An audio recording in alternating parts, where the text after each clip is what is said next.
one of the first that actually worked, Visual DoD. I was honored at the time to sort of had people talking about me and meeting Jim McAleese, who at the time was arguably the gold standard for defense budget analysis. And this forum remains an incredible forum annually for us to get together and talk about the state of the DIB. So distinguished guests, friends, and partners, I'm honored to be here today, talk about the revival of the defense industrial base that's underway at the moment. In his Arsenal of Freedom tour, Secretary Hegseth has been talking about making and reconnecting the factory to the foxhole, right? Connecting the workers behind the warriors, the wizards behind the warriors, and everything we need to make the defense industrial base run. I'm responsible for guiding the department's efforts for shaping industrial base policy, sustaining the DIB, meeting the needs of our partners, our allies, but most critically, our warfighters. He'll remind you we're underway today, doing hard things, and take a moment to remember our soldiers, Marines, sailors, airmen, and guardians that are fighting with the gear that you've invested in and delivered every single day. There's a lot of urgency at the moment. I feel it in the department in a very real way. It's one of the reasons why I wanted to leave commercial sector to come into the government, because I wanted to stop watching and talking about it, although I'm talking today, and I really wanted to help. I want to be able to make a difference however I could, because we've seen a significant erosion of the DIB over the past 30 years. In my Senate Armed Services confirmation process, I went through a process of discussing things with senators. There were amazingly bipartisan discussions as well, which is really gratifying. And there were two things that were very clear. One was how bipartisan it is. They want the DIB to succeed. They want the department to get the weapons it needs. The second thing they all asked me was, what's wrong? Why are things so messed up? We've given you $1 trillion. We've offered you authorities. We don't do everything right, but we try and give you what you need more or less. And things are worse now than they were 10 years ago in almost every sector. It's a fair question, one I've taken on since I've been in the job, and I'm really eager to find good answers to it going forward. 2-3 weeks ago, Senator Wicker, in a conference, on a committee hearing I was in, went through the process of asking me a similar question. He said, hey, I've been here for a while, since 2008. And have I watched this happen? The topic was rare earths and critical minerals. But he said, have I watched this happen? Am I responsible in my job for what has been happening in the DIB? And I think it's an honest question and a tough question for us to ask ourselves.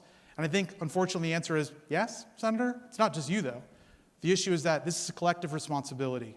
This DIB is too big for one person or one small group to have messed up. It's too big and too important for one person or one group to fix. We need to fix it together. And I think it's significant for us to go ahead and understand the scale of the gap. Go read GAO reports. I read GAO reports all the time. It's crushing morosity is the theme of the GAO, if you haven't detected that. But almost everything is late and behind schedule. F-35s average 250 days late. No Army vehicles met reporting readiness requirements in 2024. Despite a near doubling of the shipbuilding budget, we still haven't demonstrably increased fleet size. And we have all kinds of readiness issues on top of which many of these problems will be exacerbated by the current fight, just because that's the nature of being at war. How do we get here? We've all contributed. The system is structured in a way where we made some really rosy assumptions in the 90s and the early 2000s, at the end of history, call it what you want, that somehow globalization was not going to go ahead and lead us to go ahead and keep capabilities at home. We outsourced manufacturing capability that was critical to the department, to our strategic competitors. And then we've looked around and sort of said, oh my God, why am I dependent on China for these capabilities, these minerals, these resources? Why don't I have the resilience and the capability to do this here? Why do I need to buy it from these other folks? We've also tried to reform it in various ways, half-hearted attempts here and there. We spent money on things, all of it good-natured, all with good intention. It's not from a lack of interest or a lack of effort or a desire not to succeed, but they've all failed. So I think we've optimized for peacetime procurement and have continued to operate that way because we've been okay with it, essentially, which is that the scale of the gap, the deteriorating quality of the DIB, the deteriorating quality of our delivery, our late, overpriced weapons, our readiness issues, were all tolerable until now. Because now we have a strategic competitor that is forcing us to reevaluate those assumptions. And I'll tell you I spent 20 years in the civil sector without a security clearance for most of it. And coming back into government service from active duty to now and seeing the amount of red on the heat maps, on delivery, on readiness, on performance, it's heart-stoppingly depressing some days, right? That's why it's so critical that we're here talking about this and what we're doing now, the moment. Because the threat is very real. China dominates global manufacturing at probably 30%, us declined down to around 17% of global manufacturing. China has arguably 200 times greater shipbuilding capacity, which they can then manifest as greater combat capacity in almost any domain. They argue, many people have argued, that they have something like 50 to 70 times our domestic manufacturing capacity overall. And you can imagine in the context of World War II and the Freedom's Forge book that our ability to flex our domestic manufacturing capacity to meet warfighting requirements was a major reason for us to go ahead and succeed at the time. More than 400,000 defense manufacturing jobs, according to our numbers, are unfilled today, and we're on the way to 2.5 million over the next decade. And that's at a time where we're ramping up reindustrialization across the economy and where we still don't have a firm grasp of how to incentivize people to participate in the trades. So these are major challenges, and they require radically different outcomes, and we need radically different approaches. And I think what you're seeing today are some radically different approaches to tackling this. And that starts with a real bias for action in the department and leadership from the top down. This is all a people problem, in my mind. If you go back to being a JO, anybody who's in the service, everything that's a people problem is a leadership problem, right? And we've got to go ahead and align the people, the resources, industry, all of our troops to make sure that we're all pulling the same way to really make a dent in this at this time. So I have the best job in the Pentagon and at the best time because the industrial base is at the heart of everything we're doing. It's 1/4 of the National Defense Strategy, and we're part of an incredible array of initiatives underway that I get to see and participate in every day. And I think you'd be proud to know how hard people are working to actually drive change in the DIB in a way that I've never seen in my 30 years associated with the Department of War. I run industrial-based growth, which is formerly the small business programs, which advocates for small businesses and new entrants. We changed the name to industrial-based growth because we wanted to disentangle it from the perception that it was only about small businesses. Small business remain an incredible part of what we talk about every single day. They meet warfighter needs, they're advancing technologies, they're part of building a critical, resilient industrial base, but it's more than just small businesses. It's all the new folks that are out there that we're eager to bring in, and we're at one of these windows where we have all these new entrants. We're really excited, and I'll think back to 2005, how many times the department, 2010, the department pleaded with firms in Silicon Valley to come play in the defense sector, and they said no, right? All of a sudden, that changed 2019, 2020, and they have turned up with companies, with capital, with products, and incredible talent. And they want in the front door, right? And they're delivering capabilities at scale now. That's a great opportunity. We're also managing through our office 90-plus Apex accelerators in 300 locations that offer something like 2,500 and something thousand different contracts were supported by those companies this year. There were $65 billion in spend, and all for a relatively low price tag. It's a lot of ROI from offices scattered across the country whose whole mandate is introduce local small businesses and new entrances into the Department of War. And I've had a fascinating time talking to companies and the organizations that run our Apex accelerators across the country. We've also introduced the Lynx suite of tools, which is purpose-built by the Office of originally Small Business Programs, now Industrial-Based Growth, to go ahead and provide a suite of capabilities that allow you to go ahead and do everything from your CMMC certifications through to identifying the kind of Dunn's cage code kind of stuff you need to do, to identifying the contracts you should work on within the department. It's an incredible capability, and we encourage everyone to register at Industrial-Based Growth to get access to Lynx, or if you're a big company that has smaller businesses tied to you, point them to it so we can get you registered as well. Industrial-based resilience is responsible for our industrial base analysis and sustainment program and our Defense Production Act Title III programs, which spent $2 billion last year. We've made investments into critical components for rocket motors, batteries, electronics, and lots of minerals. They have 41 workforce development programs across the country that we fund just in our little office to go ahead and help drive everything from kindergarten and elementary school up through apprenticeship programs for welding and technical trades. We're really excited, and I will say that one of the things that I knew very little about was the scale of our impact in workforce across the country. And one of the things I am most excited about going forward is the impact we can have on workforce everywhere we go. We also make diverse investments in the DIB across different sectors, working with partners, working with other interagency partners, Export-Import Bank, Office of Strategic Capital. It truly is a whole-of-government interagency effort to go ahead and make an impact and close the gaps that we see in the DIB every single day. We also manage the Global Investments and Economic Security team, which is responsible for tying together our transaction analysis. We believe a strong economy is the bedrock of a strong defense, And that reason we published the 1260H annual list of Chinese military-affiliated companies, and we're working on implementing the Section 805 requirements for restrictions associated with doing business with companies that do business with the 1260H companies. That's an exciting initiative that gives some real teeth to the work that we've always been talking about, eliminating adversarial capital from our supply chains. We also manage our CFIUS mergers and acquisition analysis to go ahead and address risks there. And we also do our domestic M&A and our outbound capital as of the 26th NDAA. So it's a really broad portfolio. We touch a lot of different things, and we're playing a big role in the administration's plans to help rebuild the DIB. As Secretary Hegseth announced last year, the first ever acquisition transformation strategy represents a significant leap forward in terms of its criticality to rebuilding the DIB, supporting supercharging the defense industrial base. And it really works at three levels. One is stabilizing the demand signal, the idea of much longer contracts at much higher volume to go ahead and drive clarity down in the supply chain so that industry, investors, companies can all hire and align towards the department's substantial demand. We're trying to go ahead and work bottoms up on these mineral issues you've heard about, right? To go ahead and make sure that people have the critical materials they need to invest and scale. You can dream of scaling munitions and aircraft production. If you don't have access to germanium or gallium and yttrium, you're really going to struggle with that. And then we want to work across the middle of the supply chains, addressing gaps and choke points where they exist in companies or in capabilities. Acquisition reform is about accepting acquisition risk to lessen operational risk, right? And the goal of this isn't to punish industry in any way. We want industry to succeed. We simply want our weapons on time. The exciting part about ATS to me isn't that it's some new set of ideas. It's all things that have been well known in industry. There might be a couple pieces here and there that are net new that people are excited about. But really, it's ideas that are tried and true, tested, that people have known about for a long time. We're simply doing that. We're actually taking the time to execute as best we can with the resources we can amongst the time constraints we have to deliver those capabilities and pursue those initiatives at a department-wide level with an incredible amount of support from leadership. And I'll say, I'm really excited to see interest from the White House on down for all of these initiatives that we're pursuing.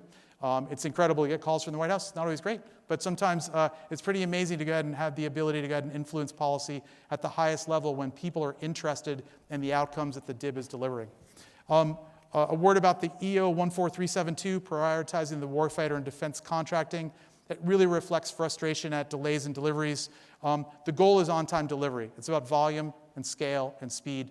That's what this is all about. We're not interested in punishing industry. We're not interested in scrunching profits. In fact, it's the opposite. What we're trying to do is make sure that industry is incredibly successful while delivering the weapons we need on the timeline and at the volume we need them.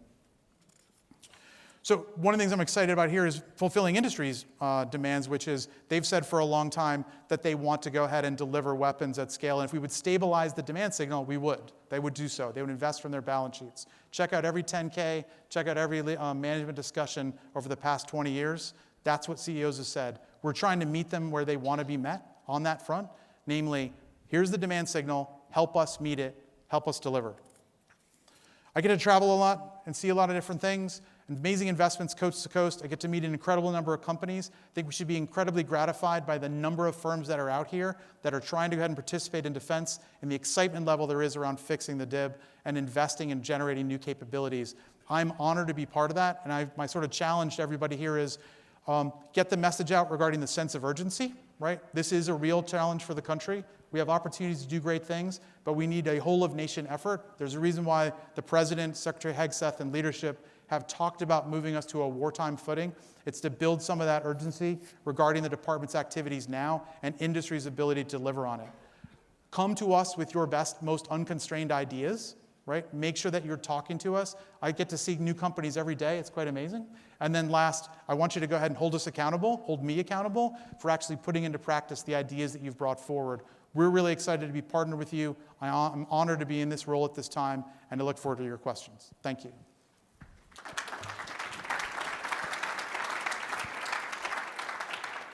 Mr. Secretary, Jeff Green, Green & Company.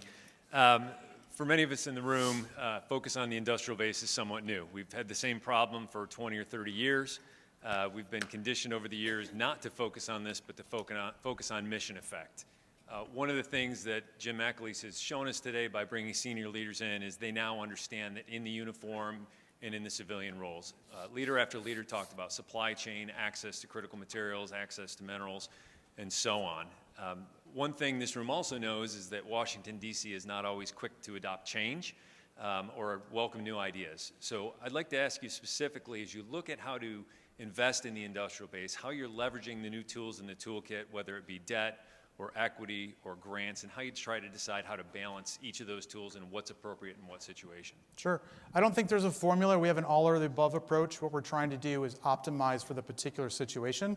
So you've seen investments where we've done just DPA money, just IBAS money. We've done just OSC loans. We've done combinations of all three, coupled with other interagency partners. And then I'll throw in a great example, the Korea Zinc initiative that we did, which has everything, right? It is IBAS money, it's OSC money, it's government money from other agencies, as well as private capital as well. And so, and that's with a foreign partner on top of it. So I don't think there is any particular formula. The team is committed to overcoming the gaps and shortages and challenges we see in the DIB. So whatever we can do to do that is open there on the table. So there's one there.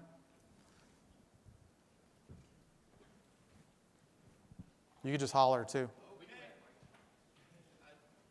Stu Magnuson, National Defense Magazine. You talked, there's been a lot about magazine depth today. Can you comment on the short-term concerns you have, what you're doing long-term as far as munitions? So the department is relentlessly focused on improving the production capacity of our munitions industrial base. It's something that we're focused on since I started this job, 5-6 months ago. But it's a long-term and enduring challenge is getting munitions capabilities ramped up to scale. The department's made a series of investments in this just in the past year. You've seen these new contracts and HOA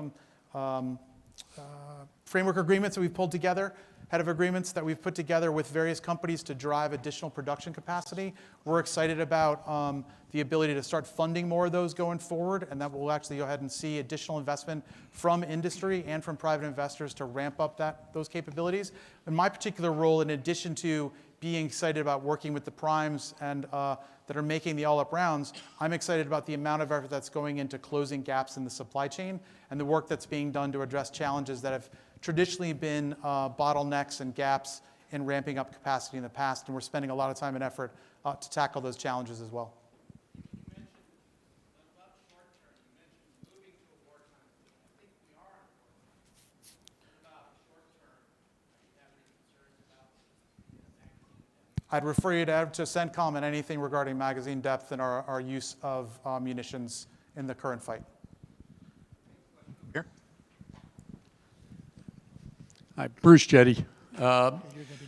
So a lot of the materials and things that we're working on now that you're trying to bring in, production into the United States currently, one of the concerns I have is, okay, I get it into the United States, I've got production here, but I've got to sustain this long term. We've got a lot of legislation that pushes the acquisition process to look for the best price on a lot of commodities. So for example, we currently, there are two hindrances to importing some of the, or to creating some of the materials we use for munitions. One is the EPA, they get in the way. The other one is price. If we move that production on into the United States, which we can, how do we make sure it doesn't end up getting pushed back offshore again? Is there legislation or something? Because the price is going to be different getting it from here or getting it, say, from India. Sure. I think it's a major challenge, and again, I'll point to the decisions around rare earths. In the 1990s, we made a decision to ship our rare earth manufacturing, processing, refining over to China because we were like, it's a dirty process, it produces a lot of waste. They were willing to go ahead and do it for cheaper, and they didn't really care about the environmental impact. We didn't want to go ahead and deal with it, so we made that decision.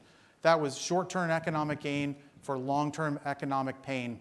And now we're in a situation where we're 95% dependent upon them for rare earths, more or less. Probably better than a couple months ago. But left to itself, markets would likely make that 95% dependent and 96% tomorrow and 97% the day after that. So we're structurally moving investment into markets and capabilities to go ahead and drive outcomes that will allow us to go ahead and create stable pricing mechanisms in the West, for want of a better term, around allies and partners, including Japan, Korea, Australia, our European partners and others, to make sure that we're creating the domestic and Western manufacturing capacity that can compete effectively. And we're already seeing that in the rare earth space with some of our work, where prices are essentially changing structurally as we're creating new demand signals here in the West. And we're excited about continuing that work going forward.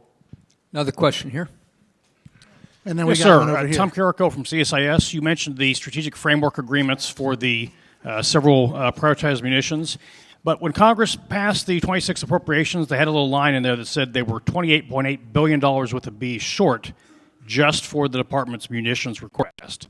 So do you have the funds to put those agreements onto contract, or is there going to need to be a supplemental to add to that 2026 appropriations to implement those framework agreements? Sure. So it is our intention to put all of that on contract, more or less. There might be some changes within the frameworks we've laid out, but we've structured them as deals for that reason. I'd point you to OMB for the details of the supplemental request, which is likely forthcoming.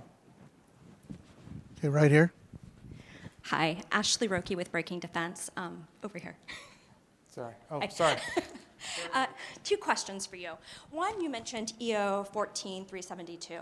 Do you have some information on where it stands on a contractor watch list of contractors potentially not performing, and sort of how you're talking with them of whether they're on the list or not?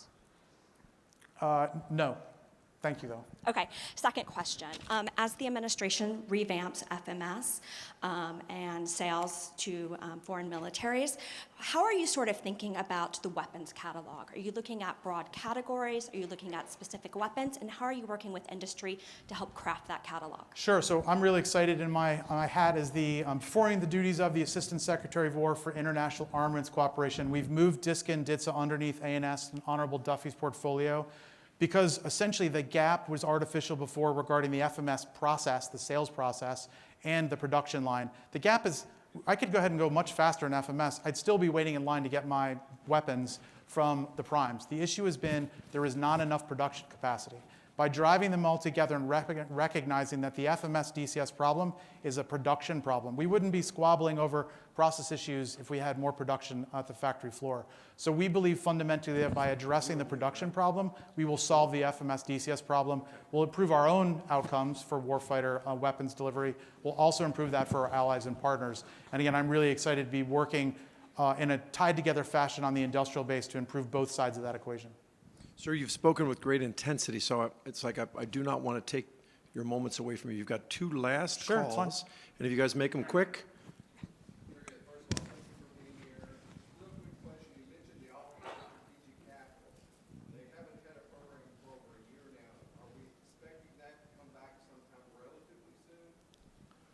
The Office of Strategic Capital is up and running every single day in the department. They're within R&E currently, and we're working with them to go ahead and do deals every single day. David Lorch is the head of, David Lorch is the gentleman who's running that. Sir, Tanya Hanna with L3 Harris. A quick question for you about the sub-tier supply chain when it comes to production capacity. You mentioned some of the tools in the toolkit that industrial policy owns. Can you speak to what some of the larger companies can be doing to help support the sub-tier suppliers as they ramp up production capacity as well? Sure. I think the first thing would be assist us in getting additional visibility in. A lot of times we go to companies and we ask for transparency on who their suppliers are, and the answer is no. And so that's not helpful, where we're trying to go ahead and buy your weapons and invest and de-risk your production. And so we'd love to go ahead and make sure we're getting additional transparency into supply chains wherever we can. Even if it's 80-20, I don't need to know every vendor, but directionally we'll be able to go ahead and talk to those companies, and we can invest and co-invest with you. Second is to make sure that we're locking in suppliers with transparent pricing agreements, that we're being proactive about engaging them, that we're flowing down the cash wherever we can. That's the kind of thing that's always lacked in the past, is that, sure, I can lock in contracts at the prime level, but unless the primes lock in their supply chains, it's not going to go ahead and provide the stability at the lower levels that we want. So we're really excited about creating structures through contracting mechanisms, et cetera, to actually make that feasible going forward. Well spoken, sir.